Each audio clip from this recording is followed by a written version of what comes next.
Hello everyone, welcome to Chanakya academy Patna. Topic of the day session. आज के इस session में हम एक इंटरनेशनल ट्रायंगल वाले मुद्दे पे चर्चा करने वाले हैं। रिसेंटली इंडिया ने अब रसिया को ऑयल इंपोर्ट के बदले में चाइनीज करेंसी में पेमेंट करना स्टार्ट कर दिया है। तो आखिर ऐसा क्या सिचुएशन इमर्ज हो गया कि अब इंडिया को चाइनीज करेंसी में रसिया को पे करना पड़ रहा है? आखिर डॉलर में इंडिया क्यों नहीं पे कर सकता और रसिया जो है इंडियन रूपी में क्यों नहीं पेमेंट एक्सेप्ट कर रहा है? इन तमाम मुद्दों पे हम इस सेशन में चर्चा करने वाले हैं। So let's begin the session. तो आज का जो हमारा टॉपिक है that is India Russia trade payment in crisis. जो ट्रेड में पेमेंट कर रहा है इंडिया रसिया को, उसमें क्राइसिस देखने को मिला है। कारण यह है कि अब जो है इंडिया उसे डॉलर में पे नहीं कर सकता और इसके लिए इंडिया ने चाइनीज करेंसी को ऑप्ट किया है फॉर द ट्रेड पेमेंट्स, जो कि इंडियन इकोनॉमी के लिए कहीं ना कहीं एक निगेटिव साइन भी है। और आखिर सबसे बड़ी बात है कि आखिर इंडिया ने ऑप्ट ही क्यों किया चाइनीज करेंसी को, और रसिया क्यों नहीं पेमेंट एक्सेप्ट कर रहा है इन इंडियन रूपी, और इंडिया ऐसा क्या सिचुएशन है कि वह डॉलर में पेमेंट नहीं कर सकता। तो अगर हम इसकी बात करें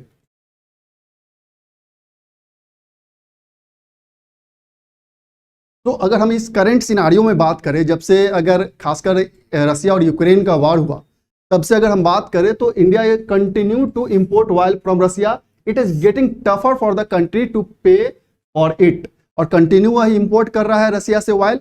और रसिया कहीं ना कहीं अब सबसे लार्जेस्ट ऑयल इंपोर्टर बन गया है टू द इंडिया। और लेकिन यह इंडिया के लिए अब टफ हो गया है क्योंकि जो रसिया है उस पर बहुत सारे वेस्टर्न कंट्रीज ने सैंक्शन लगा रखे हैं। इन सैंक्शन के कारण भी इंडिया को पेमेंट करना बहुत ही टफ होते जा रहा है। As Russia started offering lower discount on its crude, there is a chance that oil price exceeding the $60 per a barrel। कि अब क्योंकि वेस्टर्न कंट्रीज ने इस पे रसिया पे सैंक्शन लगाया कि जो भी रसियन ऑयल है उस पे जो कैप लगा दिया गया कि पर बैरल $60 उसका कैप है, मैक्सिमम प्राइस होगा। जो भी वाटर वे के थ्रू वह ट्रेड किए जाएंगे या किसी कंट्री को रसिया अगर एक्सपोर्ट कर रहा है तो इस पर्टिकुलर जो अमाउंट है $60 पर बैरल उसे एक्सीड नहीं होना चाहिए। अब रसिया ने क्या किया रिसेंटली, इस पे जो वह डिस्काउंट दे रहा था उस डिस्काउंट को उसने लोअर कर दिया, कम कर दिया। अब इससे डिस्काउंट कम करने से यह हो गया कि अगर कंटिन्यू इंडिया इस डॉलर में ही पेमेंट करता है तो यह एक्सीड हो सकता है। यह जो लिमिट है, जो वेस्टर्न कंट्रीज के द्वारा लिमिट इंपोज किया गया है रसियन ऑयल पे, उसे वह एक्सीड कर जाएगा। अगर ऐसा होता है, इंडिया इस लिमिट को एक्सीड करता है, then in such scenario India can not pay Russia in dollar as it will have his repercussions from western countries for breaching the oil price cap. Continue अगर इंडिया उसको pay करते रहता है, चूंकि discount को lower कर दिया गया है, तो माइट भी जो रिपरकशन है वह वेस्टर्न कंट्रीज के साथ उसको फेस करने पड़ेंगे। अगर उस लिमिट को, जो $60 पर बैरल है, उस लिमिट को अगर इंडिया एक्सीड कर जाता है तो हो सकता है कि उसे वेस्टर्न कंट्रीज के साथ कॉन्फ्लिक्ट हो सकते हैं। On the other hand, using currencies like Chinese yuan for payment which India has already started doing has its own geopolitical ramification aimed at strained ties with Beijing। क्योंकि अब India ने already पे करना start कर दिया है Chinese currency में। जो रसिया से वो ऑयल इंपोर्ट कर रहा है उसके बदले में वो चाइनीज करेंसी पे कर रहा है रशियन गवर्नमेंट को। अब चूंकि यह चाइनीज करेंसी तो ऑप्ट तो कर लिया है, बट इसका खुद का ही इसका रेमिफिकेशन जो है जियोपॉलिटिकल रेमिफिकेशन देखने को मिल रहा है। क्योंकि हमारा चाइनीज के साथ हमारे बहुत सारे कन्फ्लिक्ट है, बॉर्डर डिस्प्यूट्स है, ट्रेड डिस्प्यूट्स है, और हम उसी के करेंसी को किसी दूसरे कंट्री को पे कर रहे हैं। तो आखिर ऐसा क्या जरूरत पड़ गया कि इंडिया को अब चाइनीज करेंसी ऑप्ट करना पड़ गया है? अगर हम कुछ स्टैटिस्टिक्स की पहले बात करते हैं कि आखिर इंडिया कितना ऑयल इंपोर्ट कर रहा है रसिया से, और जो इतना इंपोर्ट कर रहा है क्या कोई इसका अल्टरनेटिव है, और क्या इस चाइनीज करेंसी का भी कोई अल्टरनेटिव है? तो अगर हम कुछ स्टैटिक्स डाटा की बात करें, until a year ago most of India's oil import came from west Asia, USA and west Africa. जैसा कि जस्ट हम बात कर रहे थे कि रसिया यूक्रेन से वार से पहले अगर हम बात करें, जो मेजर इंपोर्ट था इंडिया का ऑयल का, वो वेस्ट एशियन कंट्रीज से, यूएस और अफ्रीका से आता था। लेकिन today a bulk of crude oil unloading at India's port is likely to be coming from Russia. लेकिन अगर आज के हम डेट में बात करें तो सबसे ज्यादा अगर अब ऑयल आ रहा है कहीं से इंडिया में तो वह रसिया से आ रहा है। In February 2023 Russia surpassed Saudi Arabia to become the second biggest exporter of crude oil to India in financial year 23 कि फरवरी 2023 में रसिया ने सऊदी अरबिया को भी सरपास कर दिया और वह इंडिया के लिए second largest oil exporter country बन गया है। India's import of crude oil from Russia increase nearly 13 times in 2023 to over $31 billion from less than $2.5 billion. आप देख सके 2021-22 में जब हम रसिया से इंपोर्ट कर रहे थे ऑयल, उस समय $2.5 बिलियन का था और वही 2022-23 में मतलब एक फाइनेंशियल ईयर के विदिन में वह अप्रॉक्स 13 टाइम्स इंक्रीज हो गया, $31 बिलियन पे पहुंच गया। तो इतना ह्यूज मात्रा में अब हम रसिया से क्रूड ऑयल को इंपोर्ट कर रहे हैं और कहीं ना कहीं यह चूंकि सऊदी अरबिया को भी सरपास कर गया है तो रसिया के क्रूड ऑयल का इंपॉर्टेंस जो है इंडिया के लिए बढ़ गया है। Russia is now the largest supplier of oil to India, displacing traditional players such as जो west Asian countries like Iraq, Saudi Arabia and UAE. अब इन सब को सरपास करके रसिया एक इंपॉर्टेंट अलाय बन गया है जो कि इंडिया को इंपोर्ट कर रहा है ऑयल। अब बात करते हैं हम रीजन्स का कि आखिर क्या रीजन है, मेजर फैक्टर्स क्या हैं इसके पीछे में इस सिचुएशन के इमर्ज होने में।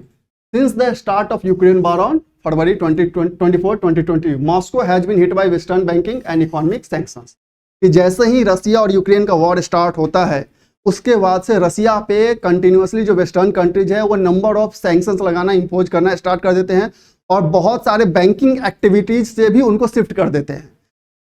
Against this backdrop, it found a readily market for its goods, especially crude oil in India, and offered steep discounts. और जैसे यह सिचुएशन इमर्ज होता है कि वेस्टर्न कंट्रीज जो है रसिया पे सैंक्शन इंपोज करना स्टार्ट कर देते हैं तो रसिया को इस टाइम के दौरान उसे एक रेडीमेड मार्केट मिलता है फॉर इट्स क्रूड ऑयल और वो मार्केट कौन रहता है? इंडिया। और उस टाइम में जब इनिशियली स्टार्ट करता है रसिया तो वह बहुत ज़्यादा ही डिस्काउंट देता है in terms of dollar payment, लेकिन अब उसने क्या किया है, इसी डिस्काउंट को कम कर दिया है और चूंकि डिस्काउंट को कम कर दिया है तो जो लिमिट है वेस्टर्न कंट्रीज के द्वारा $60 पर बैरल का वो एक्सीड हो सकता है और जैसे ही एक्सीड होगा तो वेस्टर्न कंट्रीज के साथ वो चूंकि उसके कह सकते हैं कि उसका जो एक ट्रेडमार्क है उसको वायलेशन है जो वेस्टर्न कंट्रीज का रिपरकर्शन इंडिया को झेलना पड़ सकता है। दैट्स वाई इंडिया ने यह सोचा है कि यह जो लिमिट है वह एक्सीड ना करे। दैट्स वाई इंडिया को अभी चाइनीज करेंसी में रसिया को पेमेंट करना पड़ रहा है। India meanwhile unlike the west choose not to join the list of countries formally imposing sanction on Moscow. और चूंकि सारे वेस्टर्न कंट्रीज जो थे उस पर सैंक्शन इंपोज कर रहे थे उस समय इंडिया ने किसी भी प्रकार का रसिया पे कोई सैंक्शन इंपोज नहीं किया और वहां से काफी ज्यादा मात्रा में कह सकते हैं क्वांटिटी में ऑयल का इंपोर्ट इंडिया करना स्टार्ट कर दिया। अगर हम इस ट्रेड की बात कर रहे हैं, इंडिया और रसिया में ट्रेड की बात करें तो कहीं ना कहीं जो इंडिया का एक्सपोर्ट है वो कंटिन्यूसली डिक्लाइन हुआ है अगर हम रसिया से ट्रेड की बात करते हैं तो आप देख सकते हैं India's export are grappling with payment settlement uncertainty leading to declining export. आप देखिए यहाँ टेलीकॉम इंडस्ट्री में भी आपको डिक्लाइन देखने को मिलेगा। आयरन एंड स्टील जो इंडस्ट्री है उसमें भी जो इंडिया का एक्सपोर्ट है टू द रसिया वो भी डिक्लाइन कर रहा है। ड्रग के सेक्टर्स में भी ये डिक्लाइन देखने को मिल रहा है। तो बहुत सारे ऐसे सेक्टर्स हैं इंडिया में जिसमें जो ट्रेड की अगर हम बात करें तो इंडियन एक्सपोर्ट्स जो डिक्लाइन कर रहे हैं due to payment settlement uncertainty.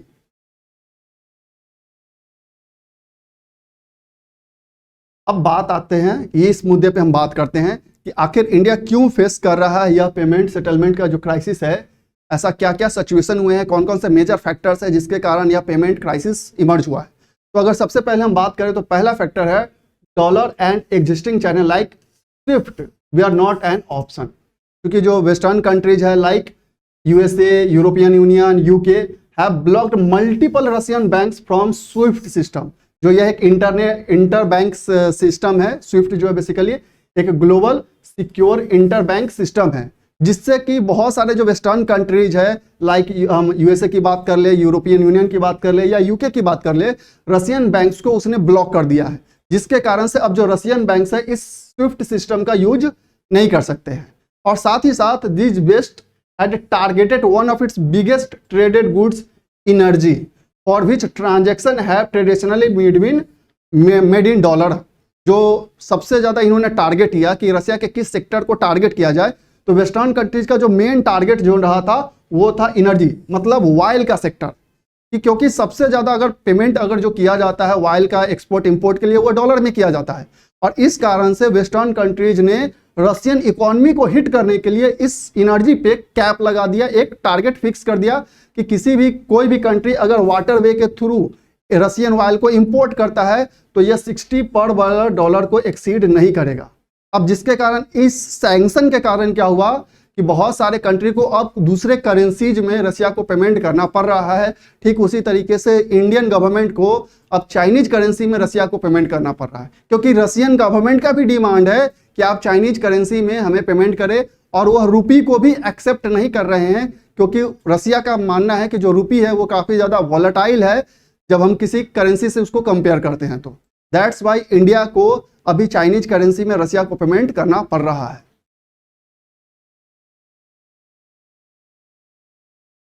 Western countries did so by imposing a price cap of 60 per $. While India is not a formal signatory, it has tactically agreed to maintain the price cap as much as possible. हालांकि अगर हम बात करें तो India इसका signatory कोई formal signatory नहीं है, बट कहीं ना कहीं इंडिया ने यह मेंटेन किया कि इस प्राइस कैप को वो जितना पॉसिबल हो सके उसे एक्सीड ना करे। और अगर मान लीजिए इंडिया का, चूंकि इंडिया ये भी कह सकता था कि वो कोई फॉर्मल सिग्नेटरी नहीं है तो वो प्राइस कैप को नहीं भी मानेगा, लेकिन इंडिया को अपने वेस्टर्न कंट्रीज के साथ भी रिलेशन को काफी ज्यादा हेल्दी रखना है। दैट्स वाई इंडिया ने डिसाइड किया कि इस प्राइस कैप को एक्सीड ना किया जाए। Also banks and traders did not want to get involve in transaction that breach the oil cap over the fears of repercussion, कि जो भी बैंक्स थे या फिर ट्रेडर्स थे वो भी नहीं चाहते थे कि इस जो ऑयल कैप है उसको एक्सीड किया जाए, क्योंकि अगेन अगर कोई भी इस कैप को एक्सीड करता है, और चूंकि रशिया ने खुद ही डिस्काउंट को लोअर कर दिया है, तो वह वेस्टर्न कंट्रीज के साथ एक कॉन्फ्लिक्ट का मुद्दा बन जाएगा। Until recently, the blend of oil India was importing from Russia were largely below the price cap fixed by G7 countries. कि अभी तक अगर हम बात करें जो इंडिया इंपोर्ट कर रहा था रशिया से ऑयल, वह प्राइस कैप के बिलो ही था, वह जो प्राइस कैप है उसी के नीचे ही था, रशिया से इंपोर्ट कर रहा था। लेकिन इस डिस्काउंट के लोअर करने के कारण, जो रशिया ने डिस्काउंट को लोअर कर दिया है, अगर वह पेमेंट करता है तो वह एक्सीड कर जाएगा। दैट्स वाई इंडिया ने अदर करेंसी को ऑप्ट किया है।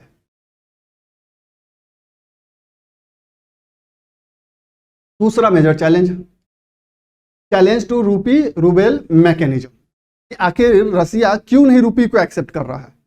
अगर डॉलर को एक्सेप्ट नहीं कर सकता, रूपी को एक्सेप्ट करना चाहिए, क्यों चाइनीज करेंसी ही वह डिमांड कर रहा है? तो सबसे पहली बात है कि दिस मैकेनिज्म है considered as an alternative payment of mechanism to settle the disputes in rupees instead of dollar और यूरोज। यह एक अल्टरनेटिव मैकेनिज्म हो सकता था कि जो डॉलर है या यूरो है उसके बदले में आप सबसे अच्छा अल्टरनेटिव तो यही है कि रूपी में अपने सेटलमेंट्स को डन कर लिया जाए। However as per the report this mechanism could not take off due to factors. बहुत सारे फैक्टर्स के कारण यह मैकेनिज्म वर्क नहीं कर पाया, और सबसे बड़ा फैक्टर था कि बहुत ज़्यादा ऐसे अंदाजे लगाए जा रहे थे कि जो रूपी और रूबेल कन्वर्टिबिलिटी है, that's value is kept up by capital control not determined by market. जो रूपी, अगर रूपेल जो रशियन करेंसी है रूबेल, उसकी अगर हम बात करते हैं तो उसका जो कंट्रोल है वो कैपिटल कंट्रोल है, जो कि मार्केट से द्वारा डिटरमाइंड नहीं किया जाता है। जबकि रशिया को ऐसा लगता है कि जो इंडियन रूपी है वो काफी अधिक वोलाटाइल है। दैट्स वाई रशिया जो है उस इंडियन करेंसी को एक्सेप्ट नहीं कर रहा है। The unforeseen surge in wild trade between India and Russia is 1 year alone led a massive ballooning trade deficit. और चूंकि इस एक साल के अंदर में जो 13 टाइम्स एक्सीड हुआ है, इंक्रीमेंट हुआ है in the import of oil from Russia, जिसके कारण ट्रेड डेफिसिट भी काफी ज्यादा बढ़ गया है। तो इस कारण से, इस ट्रेड डेफिसिट के भी बढ़ जाने के कारण से जो रशियन गवर्नमेंट है वह इंडियन रूपी में पेमेंट का एक्सेप्ट नहीं कर रही है।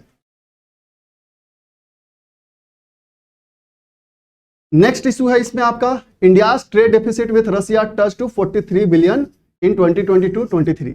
क्योंकि जस्ट हम बात कर रहे थे कि जो रशिया से इंपोर्ट कर रहे हैं ऑयल, उसमें लगभग 13 गुना इंक्रीमेंट देखने को मिला, 13 टाइम्स इंक्रीमेंट देखने को मिला है विद इन 1 फाइनेंशियल ईयर, जिसके कारण जो ट्रेड डेफिसिट है हमारे रशिया के साथ वो $43 बिलियन का हो चुका है। ट्रेड डेफिसिट $43 बिलियन का अगर कहें तो जिसमें हमारा जो इंपोर्ट हम कर रहे हैं रशिया से वह $49.35 बिलियन का है, और वहीं हम एक्सपोर्ट कर रहे हैं ओनली $3.14 बिलियन का। तो हम देख सकते हैं कि अप्रोक्स $43 बिलियन का यह डिफरेंस है बिटवीन एक्सपोर्ट एंड इंपोर्ट। तो इस ह्यूज डेफिसिट के कारण भी रसिया जो है अब इंडियन करेंसी में इंडियन रूपी को एक्सेप्ट नहीं कर रही है। अब बात करते हैं कि आगे क्या हो सकता है। आखिर ये सिचुएशंस हैं, इंडिया ने हालांकि चाइनीज करेंसी में उसे पेमेंट करना स्टार्ट कर दिया है, तो आगे अब क्या रास्ता हो सकता है इसके लिए, इंडिया के लिए। While India could use only yuan for payment, there are concern about that how would appear geopolitically as it continue to have a strained ties with Beijing since the border standoff। जैसा कि हम शुरू में भी बात किए थे कि इंडिया ने चाइनीज करेंसी में पेमेंट करना तो स्टार्ट कर दिया है, लेकिन क्या यह इंडिया के लिए स्ट्रैटेजिकली, जियोपॉलिटिकली और इकोनॉमिकली वाइएबल है? क्योंकि हमारा बीजिंग के साथ, चाइना के साथ ऑलरेडी काफ़ी ज़्यादा स्टैंड ऑफ है, हर बहुत सारे डायमेंशन पे, चाहे वो बॉर्डर डिस्प्यूट्स हो, इंटरनेशनल कुछ मुद्दे हों, उन सब पे डिस्प्यूट है। तो क्या इंडिया के लिए जो चाइनीज करेंसी में यह पेमेंट कर रहा है, क्या वह एक वाइएबल सिचुएशन है? क्या इंडिया के लिए किसी भी पॉइंट ऑफ व्यू से यह बेनिफिशियल है? In such case, another solution could be counter the deficit with Russia by getting it to make investment in energy projects in India and to invest the government bonds। अब ये दूसरा mechanism ये हो सकता है कि रसिया के साथ जो इतना बड़ा ह्यूज डेफिसिट है उसे कम किया जाए। रसिया को इनवाइट किया जाए कि रसिया जो है इंडिया में आके, इंडियन मार्केट्स में आके एनर्जी प्रोजेक्ट्स में इन्वेस्ट करे और साथ ही साथ इन्वेस्ट करे इंडियन गवर्नमेंट बॉन्ड्स में, ताकि जो ये ह्यूज डेफिसिट है $43 बिलियन का, उसे कम किया जा सके। देन ओनली कोई अल्टरनेटिव वे निकल सकता है इस पेमेंट क्राइसिस का। अदरवाइज अभी इंडिया के लिए काफ़ी एक कन्फ्लिक्टिंग सिचुएशन है कि वह डॉलर का जो कैप है उसे एक्सीड भी नहीं कर सकता। इंडियन रूपी को रसिया एक्सेप्ट नहीं कर रहा है क्योंकि ह्यूज ट्रेड डेफिसिट है, और इंडियन रूपी को रसिया जो है काफ़ी वोलाटाइल कंसीडर करता है, दैट्स वाई वो इंडियन रूपी को कंसीडर नहीं कर रहा है। और इंडिया के पास अल्टरनेटिव है कि वो चाइनीज में पेमेंट तो कर रहा है, चाइनीज करेंसी में रसिया को पे कर रहा है, बट प्रॉब्लम कहाँ पे है कि हमारा चाइना के साथ भी रिलेशन अच्छा नहीं है। तो अब अल्टरनेटिव वे इंडिया को कहीं ना कहीं फाइंड करना पड़ेगा, और जो ह्यूज ट्रेड डेफिसिट है रसिया के साथ उसे कम करना पड़ेगा। देन ओनली कोई अगेन अल्टरनेटिव वे इंडिया के साथ निकल सकता है, और रसिया के साथ जो भी हमारा रिलेशन है या वाइल हम इंपोर्ट कर रहे हैं उसके लिए कोई दूसरा रास्ता निकल पाएगा। तो ये था India Russia payment crisis. I hope आपको यह डायमेंशन समझ में आ गया होगा। So that's all for today, thank you.